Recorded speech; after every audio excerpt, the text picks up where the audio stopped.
Hello दोस्तों, आप सब कैसे हैं। उम्मीद करता हूं आप लोग स्वस्थ होंगे, मस्त होंगे, अच्छे से होंगे।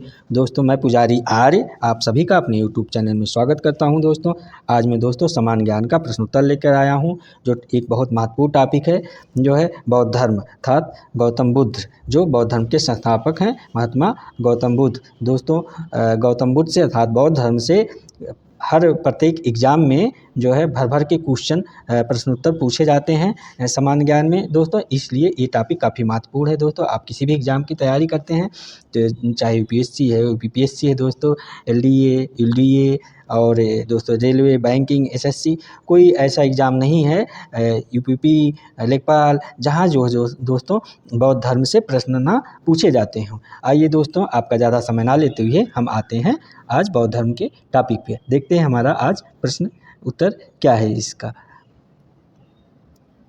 आज हमारा दोस्तों थोड़ा देखते हैं, बौद्ध धर्म जो है संस्थापक गौतम बुद्ध हैं। इनका जन्म जो है 563 ईसा पूर्व लुम्बिनी, नेपाल में हुआ था। मृत्यु इनकी दोस्तों 483 ईसा पूर्व में 80 वर्ष की उम्र में कुशीनगर में हुआ था, जो उत्तर प्रदेश में है। दोस्तों, आपको ये इतनी तो जानकारी पहले से ही पता होगी जो एग्ज़ाम की तैयारी करते हैं।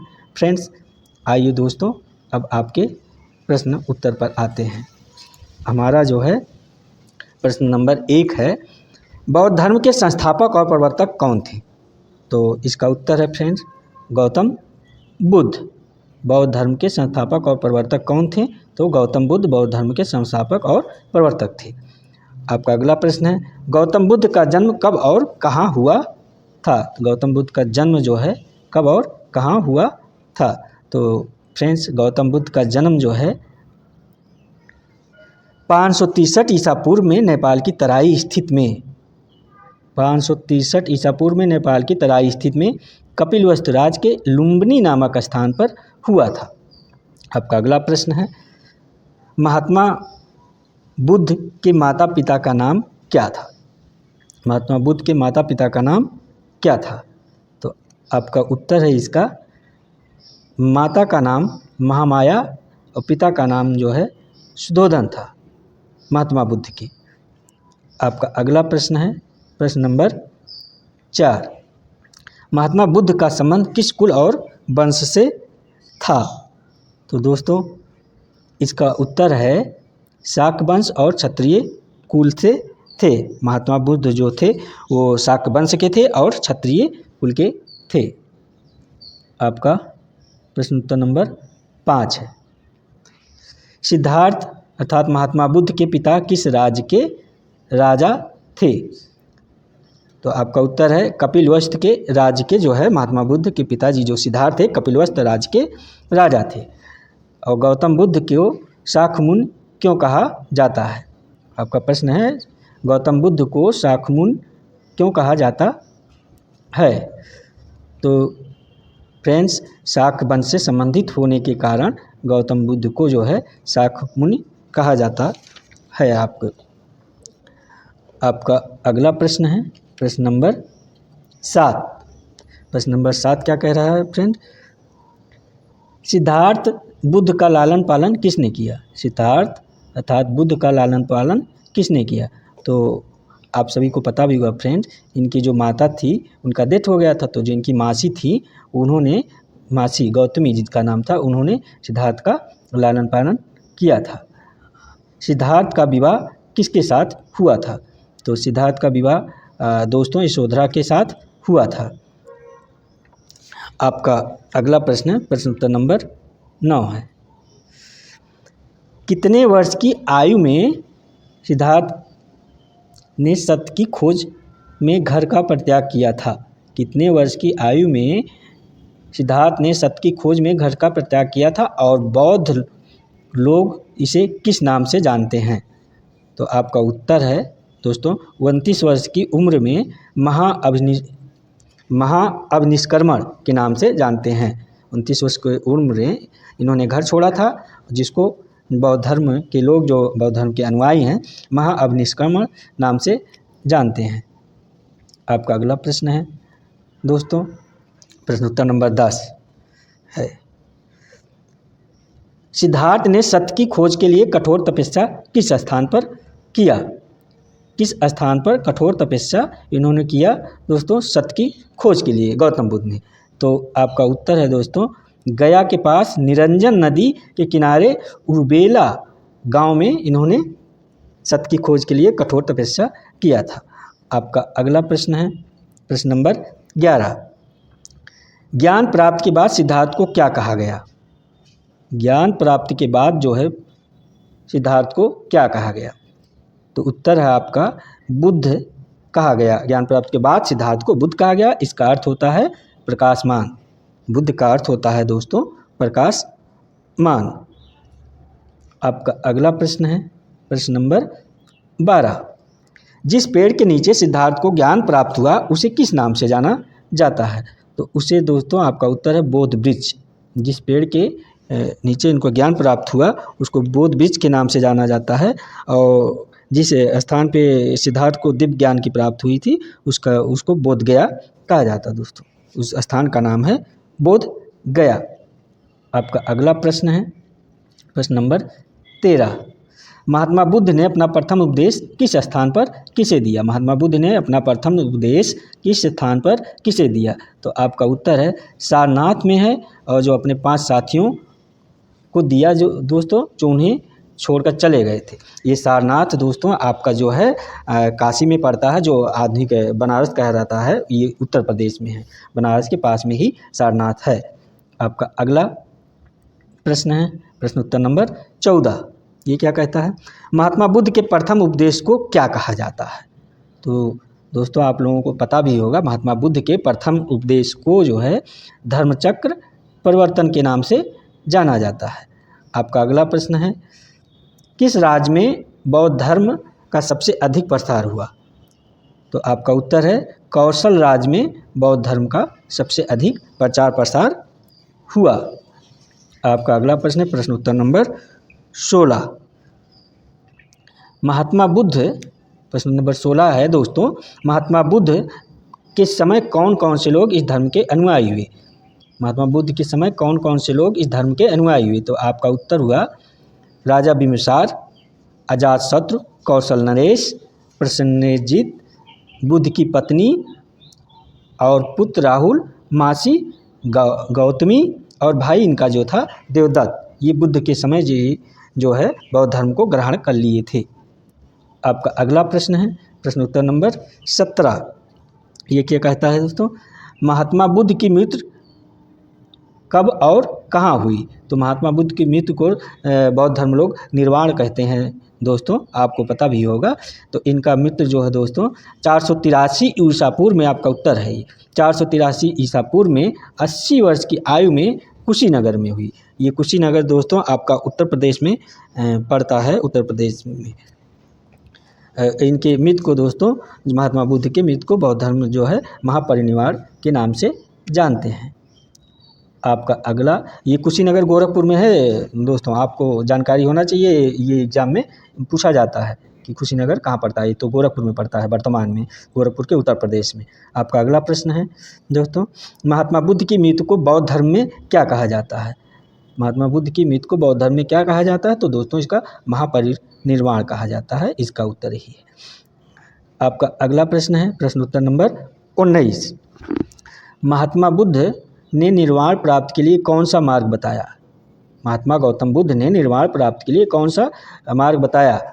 तो इन्होंने निर्वाण प्राप्ति के लिए अष्टांगिक मार्ग बताया है महात्मा गौतम बुद्ध ने। तो अष्टांगिक मार्ग दोस्तों इनका कौन कौन सा है ये आपको पता भी होगा, नहीं पता होगा।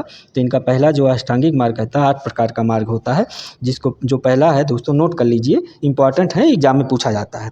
नंबर 1 है सम्यक दृष्टि, नंबर 2 है सम्यक संकल्प, नंबर 3 है सम्यक वाक, नंबर 4 है सम्यक कर्मांत, नंबर 5 है सम्यक आजीव, नंबर 6 है सम्यक व्यायाम, नंबर 7 है सम्यक अस्मित, नंबर 8 है सम्यक समाधि। आपका अगला प्रश्न है दोस्तों प्रश्न उत्तर नंबर 20। महात्मा बुद्ध ने ईश्वर के बारे में क्या कहा? महात्मा बुद्ध ने ईश्वर के बारे में क्या कहा है? तो आपका उत्तर है दोस्तों, महात्मा बुद्ध पूर्णतः जो है नास्तिक थे। बुद्ध नास्तिक थे, उन्हें ईश्वर और आत्मा में कोई विश्वास नहीं था। वे कहते हैं कि अंधविश्वास और पाखंडवाद का नाम ईश्वर है, जो कुछ लोग अपने हित और स्वार्थ के लिए इस कूटचरित्र को रचा है। अर्थात दोस्तों महात्मा बुद्ध जो थे, गौतम बुद्ध है, ये पूर्ण रूप से नास्तिक थे। इनका ईश्वर में कोई जो है विश्वास नहीं था। ये पाखंडवाद और अंधविश्वास के जो है कट्टर विरोधी थे। महात्मा बुद्ध जो थे, इन्होंने मध्यम मार्ग को अपनाने की बात किया है। महात्मा बुद्ध ने ये मध्यम मार्ग अपनाने की बात किया है। जीवन जीने के लिए मध्यम मार्ग जरूरी है, ये महात्मा बुद्ध आपके बताते हैं। आपका अगला प्रश्न, प्रश्न नंबर 21 जो है, महात्मा बुद्ध ने बौद्ध संघ की स्थापना किस स्थान पर किया? महात्मा बुद्ध ने बौद्ध संघ की स्थापना किस स्थान पर किया? तो आपका उत्तर है, महात्मा बुद्ध ने बौद्ध संघ की स्थापना सारनाथ में किया, जो आपको अभी बताया मैंने, बनारस के निकट सारनाथ है। बनारस का पुराना नाम काशी था फ्रेंड। आपका अगला प्रश्न है प्रश्न नंबर 22, बौद्ध धर्म का त्रिरत्न किसे कहा जाता है?